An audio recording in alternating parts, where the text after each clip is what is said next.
અરે રે તું લખી લે તારા નવાવરોની નવી ડાયરી તમે હજુ તો જો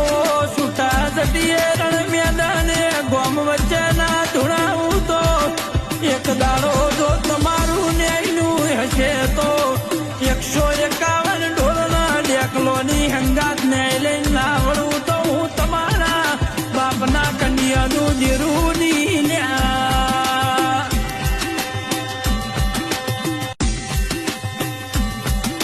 અરે રે તું લખી લે તારા નવાવરોની નવી ડાયરી